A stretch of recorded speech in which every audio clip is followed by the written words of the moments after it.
नमस्कार।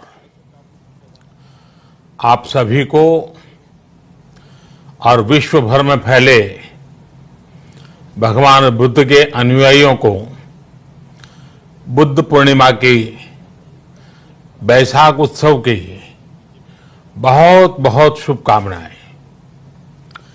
ये मेरा सौभाग्य है कि मुझे पहले भी इस पवित्र दिन पर आपसे मिलने, आप सभी से आशीर्वाद लेने का अवसर मिलता रहा है। 2015 और 2018 में दिल्ली में और साल 2017 में कोलंबो में मुझे इस कार्यक्रम से जुड़ने का, आपके बीच आने का मौका मिला था।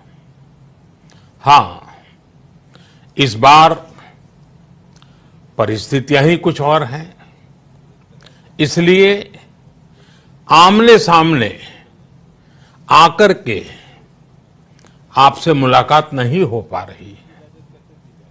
साथियों, भगवान बुद्ध का वचन है, मनो पुब्बम गमा धम्मा, मनोसेट्टा मनोमया, यानी धम्म मन से ही होता है, मन ही प्रधान है, सारी प्रवृत्तियों का अगुवा है। इसलिए आपका और मेरा मन का जो जुड़ाव है, उसके कारण सशरीर उपस्थिति की कभी उतनी महसूस नहीं होती।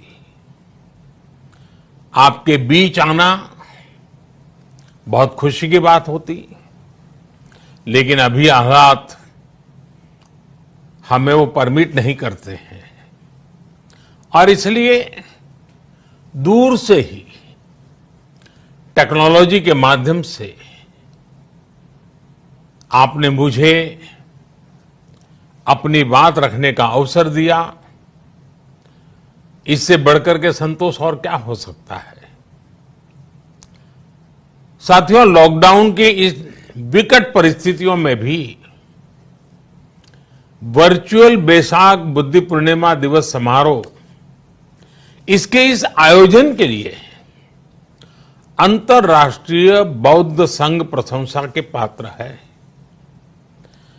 आपके इस अभिनव प्रयास के कारण ही इस आयोजन में विश्व भर के लाखों अनुयायी एक दूसरे के साथ जुड़ रहे हैं। लुम्बिनी, बोधगया, सारनाथ और कुशीनगर के अलावा श्रीलंका के श्री अनुराधापुर स्तूप और वासुदेवा मंदिर में हो रहे समारोहों का इस तरह एकीकरण कितनी अद्भुत कल्पना है, कितना सुंदर दृश्य है। हर जगह हो रहे पूजा कार्यक्रमों का ऑनलाइन प्रसारण होना अपने आप में अद्भुत अनुभव है। आपने इस समारोह को कोरोना वैश्विक महामारी से मुकाबला कर रहे पूरी दुनिया के हेल्थ वर्कर्स और दूसरे सेवा कर्मियों के लिए प्रार्थना सप्ताह के रूप में मनाने का संकल्प लिया है। करुणा से भरी आपकी इस पहल के लिए मैं आपकी सराहना करता हूं। मुझे पूरा विश्वास है कि ऐसे ही संगठित प्रयासों से हम मानवता को इस मुश्किल चुनौती से बाहर निकाल पाएंगे, लोगों की परेशानियों को कम कर पाएंगे। साथियों, प्रत्येक जीवन की मुश्किल को दूर करने के संदेश और संकल्प ने भारत की सभ्यता को, संस्कृति को हमेशा दिशा दिखाई है। भगवान बुद्ध ने भारत की संस्कृति और इस महान परंपरा को बहुत समृद्ध किया है। वो अपना दीपक स्वयं बने और अपनी जीवन यात्रा में दूसरों के जीवन को भी प्रकाशित करते रहे। और इसलिए बुद्ध किसी एक परिस्थिति तक सीमित नहीं है, किसी एक प्रसंग तक सीमित नहीं है। सिद्धार्थ के जन्म, सिद्धार्थ के गौतम होने से पहले और उसके बाद इतनी शताब्दियों में समय का चक्र अनेक स्थितियों, परिस्थितियों को समेटते हुए निरंतर चल रहा है। समय बदला, स्थिति बदली, समाज की व्यवस्थाएं बदली, लेकिन भगवान बुद्ध का संदेश हमारे जीवन में निरंतर प्रवाहमान रहा है। ये सिर्फ इसलिए संभव हो पाया है क्योंकि बुद्ध सिर्फ एक नाम नहीं है, बल्कि एक पवित्र विचार भी है। एक ऐसा विचार जो प्रत्येक मानव के हृदय में धड़कता है, मानवता का मार्गदर्शन करता है।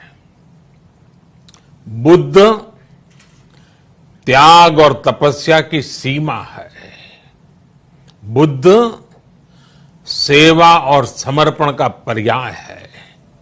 बुद्ध मजबूत इच्छा शक्ति से सामाजिक परिवर्तन की पराकाष्ठा है।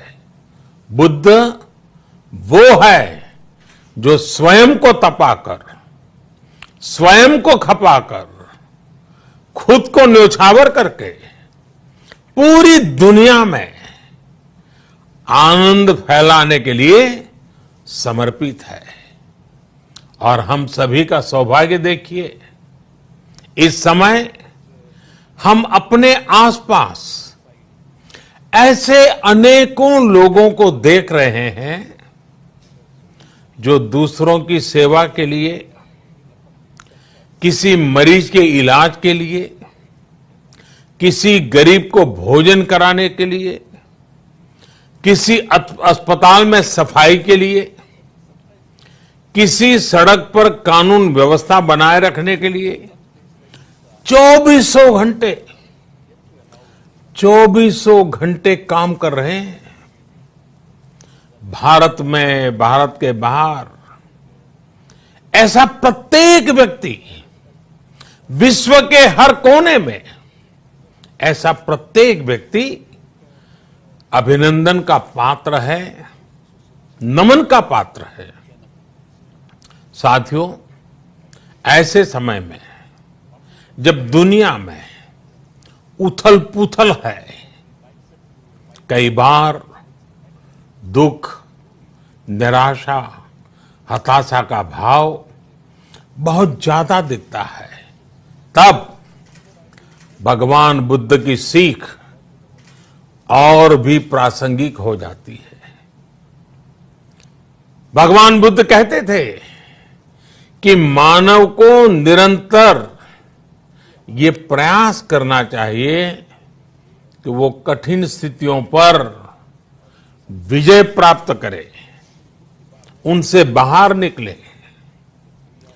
थक कर रुक जाना ये विकल्प नहीं हो सकता। आज हम सब भी एक कठिन परिस्थिति से निकलने के लिए निरंतर जुटे हुए हैं, साथ मिलकर काम कर रहे हैं। भगवान बुद्ध के बताए 4 सत्य यानी दया, करुणा, सुख दुख के प्रति समभाव और जो जैसा है उसको उसी रूप में स्वीकारना, ये सत्य निरंतर भारत भूमि की प्रेरणा बने हुए है।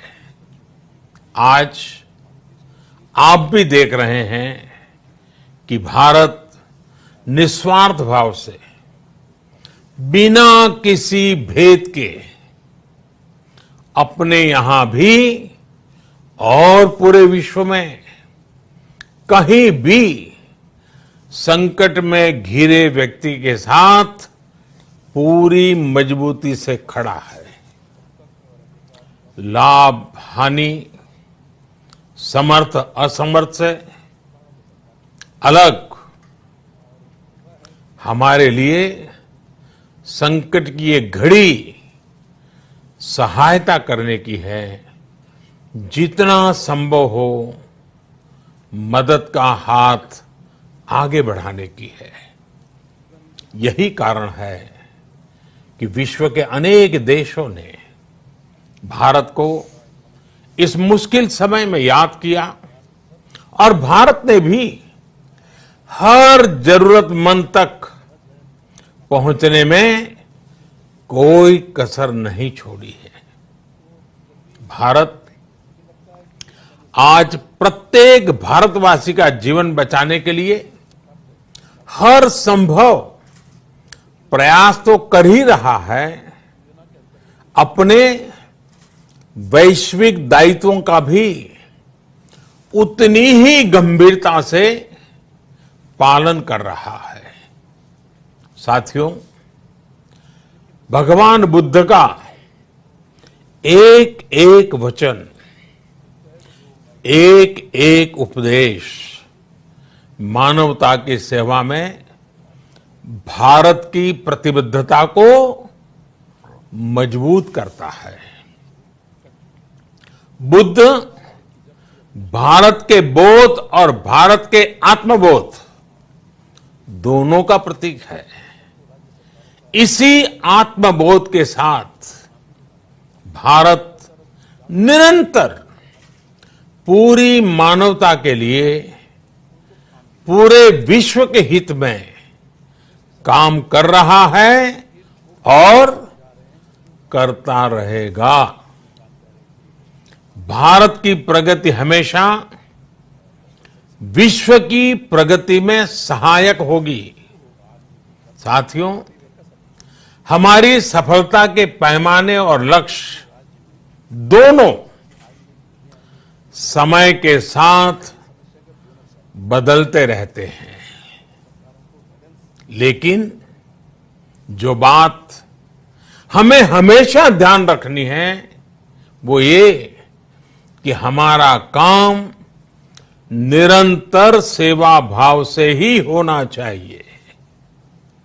जब दूसरे के लिए करुणा हो, संवेदना हो और सेवा का भाव हो तो ये भावनाएं हमें इतना मजबूत कर देती हैं कि बड़ी से बड़ी चुनौती से आप पार पा सकते हैं।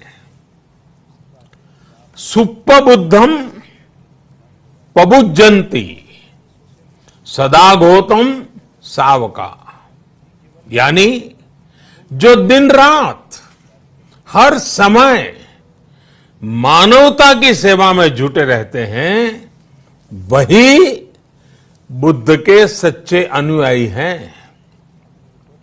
यही भाव हमारे जीवन को प्रकाशमान करता रहे, गतिमान करता रहे। इसी कामना के साथ आप सभी का बहुत बहुत आभार।